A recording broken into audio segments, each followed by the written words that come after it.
हनुमान चालीसा की ये पंक्ति अष्ट सिद्धि नौ निधि के दाता असबर दीन जानकी माता हनुमान जी की उस असीम शक्ति को दर्शाती है जो उन्हें जगत की हर भौतिक और आध्यात्मिक संपदा का स्वामी बनाती है। इसका अर्थ है कि हनुमान जी न केवल इन शक्तियों के स्वामी हैं, बल्कि वे इन्हें अपने भक्तों को देने यानी दाता की क्षमता भी रखते हैं। माता जानकी यानी सीता जी ने उन्हें ये वरदान दिया था। अष्ट सिद्धि यानी 8 यौगिक शक्तियाँ। योग शास्त्र के अनुसार ये 8 सिद्धियां उच्चतम अवस्था में प्राप्त होती हैं। हनुमान जी ने रामायण के विभिन्न प्रसंगों में इनका प्रदर्शन किया है।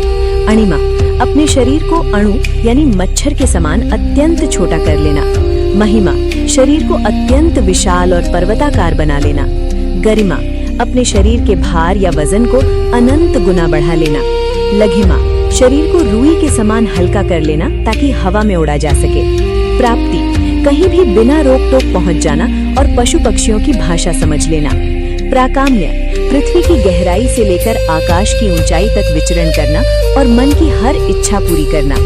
ईशित्व, ईश्वर के समान अधिकार, पूरी प्रकृति, तत्वों और ग्रहों पर नियंत्रण। वशित्व, किसी को भी अपने वश में कर लेना और अपनी इंद्रियों पर पूर्ण नियंत्रण। नवनिधि, 9 दिव्य संपत्तियां। कुबेर के पास 9 निधियां मानी गई हैं, जिनका अधिकार हनुमान जी को भी प्राप्त है।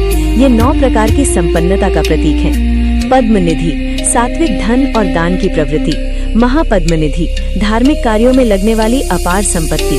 नील निधि, रत्नों, आभूषणों और व्यापार में सफलता। मुकुंद निधि, कला, संगीत और राज्य की सुख सुविधाओं का आनंद। नंद निधि, लंबी आयु और परिवार का सुख सौभाग्य। मकर निधि, अस्त्र शस्त्र की शक्ति और युद्ध में विजय। कच्छप निधि, अपनी संपत्ति को सुरक्षित रखने की क्षमता और आत्मसंतोष। शंख निधि, आध्यात्मिक सुख, ज्ञान और मोक्ष। खर्व निधि, शत्रुओं पर विजय और निरंतर मान सम्मान। गहरा रहस्य, दाता और माता का संबंध। हनुमान जी के पास ये शक्तियां पहले से थीं, लेकिन माता सीता ने उन्हें ये विशेष वरदान दिया कि वे इन शक्तियों को अपने भक्तों को भी दे सकेंगे। इसी कारण हनुमान जी को महादानी कहा गया है। वे केवल स्वयं शक्तिशाली नहीं हैं, बल्कि वे अपने भक्त को भी मानसिक और भौतिक रूप से समृद्ध बना देते हैं। आध्यात्मिक संदेश, हनुमान जी इन सभी शक्तियों के स्वामी होने के बावजूद हमेशा भगवान राम के चरणों में दास बनकर रहे। ये सिखाता है कि शक्ति और संपत्ति मिलने पर मनुष्य को अहंकारी नहीं, बल्कि हनुमान जी की तरह विनम्र और सेवाभावी होना चाहिए।